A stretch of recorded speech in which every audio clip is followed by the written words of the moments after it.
40 برس کی عمر کے بعد حضور نے کوئی کاروبار دنیاوی نہیں کیا. یہ معلوم ہے آپ کو؟ بہت بڑے تاجر تھے, ایکسپورٹ امپورٹ کا بزنس. شام قافلہ لے کر جا رہے ہیں, وہاں سے قافلہ لے کر آ رہے ہیں.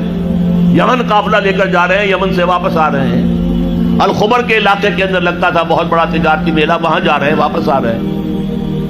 لیکن جب حکم آ گیا یا ایھا المدثر قم فانذر وربک فکبر, اے لحاظ میں بڑھ کر لیٹنے والے صلی اللہ علیہ وسلم, اب کھڑے ہو جاؤ, کمر کس لو, لوگوں کو خبردار کرو کہ مرنے کے بعد دوبارہ تمہیں زندہ کیا جائے گا, پھر تم سے حساب لیا جائے گا. فیما کنتم, کن حالات میں زندگی گزار رہے تھے جناب آپ؟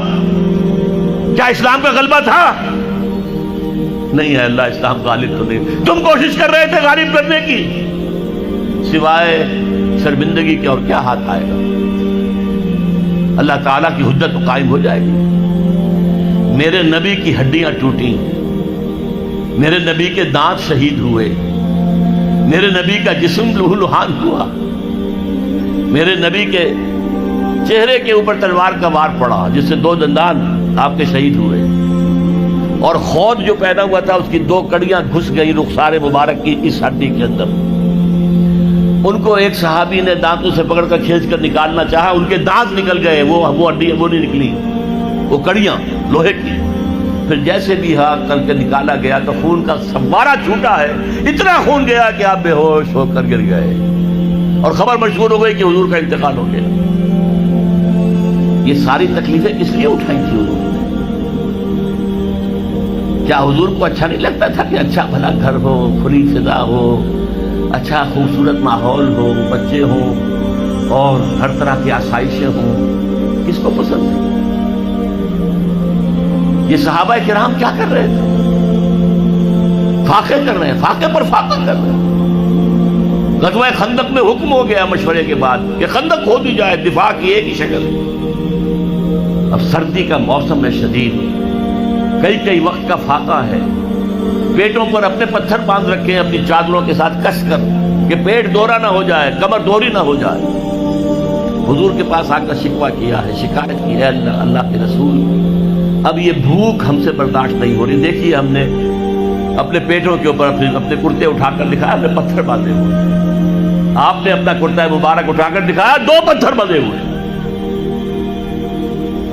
اور اس وقت پھر جب خندق کھد رہی تھی تو صحابہ کرام آواز میں آواز ملا کر کہہ رہے تھے, نحن الذین بایعوا محمدا علی الجہاد ما بقینا ابدا. ہم وہ لوگ ہیں جنہوں نے محمد سے بیعت کی ہے جہاد کی صلی اللہ علیہ وسلم. فدا و آباؤنا و امہاتنا, اب یہ جہاد جاری رہے گا جب تک کہ ہمارے جان میں جان ہے, جب تک جسم میں زندگی ہے, یہ جہاد جاری رہے گا. یہ ہے اسلام. یہ شہادت گاہ الفت میں قدم رکھنا ہے. لوگ آسان سمجھتے ہیں مسلمان ہونا. مسلمان تھے صحابہ کرام رضوان اللہ تعالی علیہ مجمعین. جیسے انہوں نے آپ کو وہ جو ایک شعر ہے اکبر الہآبادی کا, تو خاک میں مل اور آگ میں جل, جب خشت بنے تب کام چلے, تو باقاعدہ انگاروں پر لوٹے ہیں. آپ کو معلوم ہے حضرت خباب بن الارت رضی اللہ تعالی عنہ بلایا گیا, آؤ, آ گئے. ان کی نگاہوں کے سامنے دہکتے ہوئے انگارے زمین پر بچھائے گئے. اتار دو کرتا, اتار دیا. لیٹو اس کے اوپر, لیٹ گئے. اب جب ان پہ انگاروں پر لیٹے ہوئے تھے تو کھال جلی پیٹھ کی, اور پیٹھ پر چربی ہوتی ہے, چربی پگھلی, اس سے وہ انگارے ٹھنڈے ہوئے. وہ ہاتھ نہیں اٹھایا انہوں نے, کیونکہ حضور کا حکم تھا, نو ریٹیلیشن, کوئی جوابی کارروائی مت کرو. جو ستم آتا ہے جھیلو, جو ظلم ہوتا ہے برداشت کرو, جو تکلیف آتی ہے جھیلو اور برداشت کرو. لہذا اگر ایک آدمی سمجھے کہ مجھے تو یہ زندہ کباب بنا دیں گے تو اجازت ہو تو 2-4 کو مار کر مرے گا, ایسے نہیں مرے گا. بلی بھی آپ پر جھپٹ پڑے گی, کیا اس کی جان ہے, 1 کلو کی ہوگی, 1.5 کی ہوگی. لیکن اگر آپ کارنر کر دیں اسے نظر آئے کہ اب میرے پاس کوئی راستہ نہیں ہے, کوئی اسکیپ نہیں ہے, وہ آپ پر حملہ آور ہوگی اور آنکھ پر آئے گی, سیدھی آنکھ نکالنے کی کوشش کرے گی پنجے سے. لیکن حضور کا حکم کیا تھا, کفو ایدیکم, اپنے ہاتھ بندھے رکھو, no retaliation whatsoever, even in self defence. یہ ساری جد و جہد، یہ ساری محنت، محمد رسول اللہ والذین معہ اشداء علی الکفار رحماء بینہم تراہم رکعا سجدا یبتغون فضلا من اللہ ورضوانا. اب ان کو پھر اللہ تعالیٰ نے جو اجر و ثواب دیا ہے اس کا ہمیں اندازہ ہو ہی نہیں سکتا. اب میں ایک بات اور آپ کو بتا دوں، اگر عبادت کا یہ تقاضا ہے کہ ہماری عبادت پوری ہونی چاہیے، اجتماعی زندگی ہماری اگر اسلام کے تحت نہیں آئی تو ہماری عبادت جو ہے وہ جزوی ہے، اور جزوی عبادت اللہ کو قبول نہیں.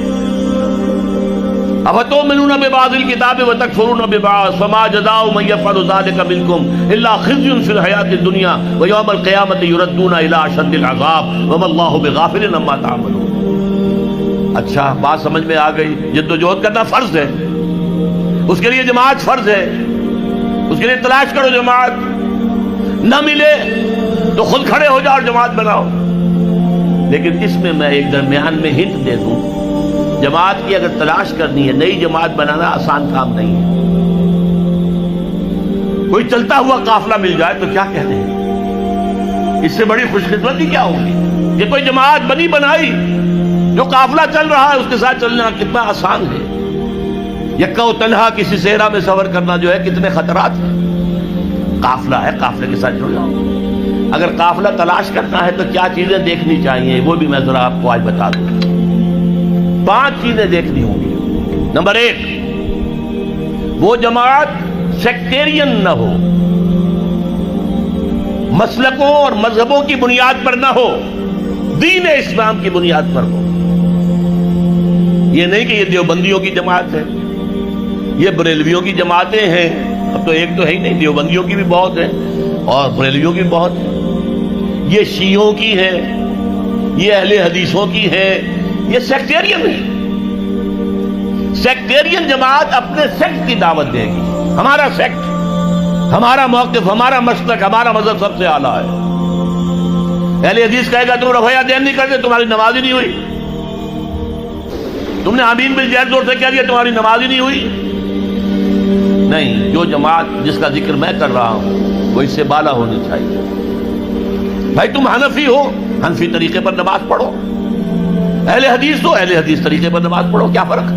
کچھ نہیں. شیعہ ہو، شیعہ کے طریقے پر نماز پڑھو. دین پر متحد ہو جاؤ. دین ایک ہے، اسلام ایک ہے. تو پہلا فرق جو چیز ہے کہ وہ نان سیکٹیرین جماعت ہونی چاہیے. نمبر 2، اس کا ڈکلیئرڈ گول ہونا چاہیے کہ ہمارا کام ہے نظام بدلنا، ورنہ نیکی کے کام تو اور بھی بہت سے ہیں. آپ کوئی مدرسہ کھول دیں، ناظرہ قرآن پڑھانے کا، یہ بھی نیکی کا کام ہے. آپ کہیں دعوت و تبلیغ شروع کر دیں، کوئی ٹریننگ حاصل کیجئے، عیسائیوں میں تبلیغ کیجئے، ہندوؤں میں تبلیغ کیجئے. آپ کے صوبے میں تو ہندو موجود ہیں، جہاں میں رہتا ہوں پنجاب میں، وہاں کوئی ہندو نہیں ہے. کیا ان کا ہم پر حق نہیں ہے کہ ہم تبلیغ کریں انہیں؟ لیکن یہ بھی ایک کام ہے.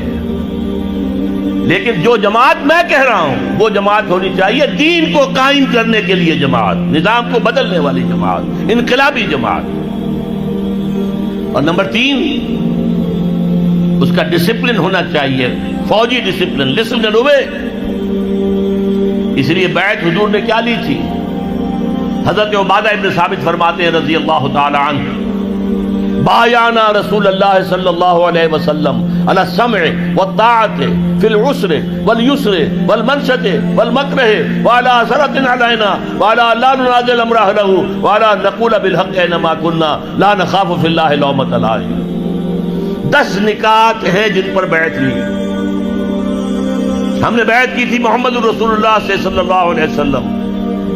آپ کا ہر حکم سنیں گے اور اطاعت کریں گے، چاہے مشکل ہو چاہے آسانی ہو، چاہے طبیعتیں آمادہ ہوں چاہے اپنی طبیعتوں پر جبر کرنا پڑے، چاہے آپ دوسروں کو ہم پر ترجیح دے دیں. ہم یہ نہیں کہیں گے ہم آپ کے پرانے خادم، آپ نے ایک نیو کمر کو ہمارے اوپر امیر کیسے بنا دیا. نہیں، it will be your prerogative. آپ کا اختیار ہوگا جسے بنائیں، اور جنہیں آپ امیر بنائیں گے ان سے بھی ہم جھگڑیں گے نہیں، ان کی بھی اطاعت کریں گے. البتہ ہم حق بات کہیں گے جہاں بھی ہوں گے، جو ہماری رائے ہوگی وہ پیش کر دیں گے. اور کسی کی ملامت کے خوف سے کہ کیا کہیں گے، یہ کیا احمقانہ بات کہہ دی انہوں نے، اگر کوئی کہہ بھی دے میری بات کو احمقانہ، تبھی میں نے اپنی بات کہنی ہے۔ ان باتوں کی بیعت لی تھی محمد الرسول اللہ صلی اللہ علیہ وسلم۔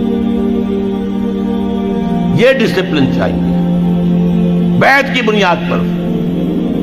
باقی یہ جماعتیں جو بنتی ہیں، یہ ممبرشپ ہے اور یہ انتخاب 2 سال کے بعد ہوگا، 4 سال کے بعد ہوگا، ووٹوں سے امیر بنے گا، امیر کی پھر شورا ہوگی، شورا کو حق حاصل ہوگا کہ نہیں کہ اس کی بات مانی جائے اور امیر جو ہے پابند ہو جائے شورا کا، یا امیر جو ہے اس کو ویٹو کا حق حاصل ہوگا۔ یہ ساری چیزیں کہاں تھیں؟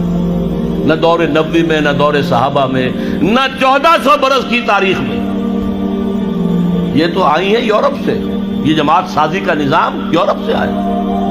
اسلام کا نظام تو بیعت کا تھا۔ تو پہلی بات میں نے کیا کہا، وہ جو فرقے ہیں، فرقے واریت سے بلندتر۔ نمبر 2، اس کا ڈکلیئرڈ گول یہ ہو کہ ہمیں نظام بدلنا ہے۔ نمبر 3، ان کا ڈسپلن ہو فوج والا، there is not to reason why, there is but to do and die۔ Number 4، ان سے پوچھا جائے آپ یہاں خلافت کا نظام کیسے قائم کریں گے، طریقہ کار کیا ہے؟ وعد و نصیحت سے کریں گے تو ہو جائے گا کام یا نہیں؟ یا الیکشن میں حصہ لے کے کریں گے تو کوئی امکان ہے کامیابی کا؟ اور جو طریقہ ہے جو محمد نے اختیار کیا صلی اللہ علیہ وسلم، وہ بتاؤ ہمیں، اور تم بتاؤ کہ تمہارا طریقہ کار کیسے سیرت کے ساتھ مطابقت رکھتا ہے۔ یہ چوتھی ڈیمانڈ ہونی چاہیے۔ اور 5ویں نمبر پر جو میں نے پہلے کہا کہ جو قیادت ہے اس کے قریب جا کر سونگ ہو۔ پیچھے چلنے والوں کی بات میں نہیں کر رہا، پیچھے چلنے والے ہر طرح کے آدمی ہو سکتے ہیں، یہاں تک کہ حضور کے پیچھے چلنے والوں میں منافقین بھی موجود تھے۔ ہاں، ہر جماعت کی قیادت ہوتی ہے، قیادت کے قریب جاؤ اور سونگو کہ خلوص کی خوشبو آتی ہے یا نہیں آتی۔ یہ 5 باتیں تلاش کرو، اگر جماعت مل جائے ان 5 باتوں کے اوپر پوری اترنے والی، اس میں شامل ہونا فرض ہے، فرض ہے، فرض۔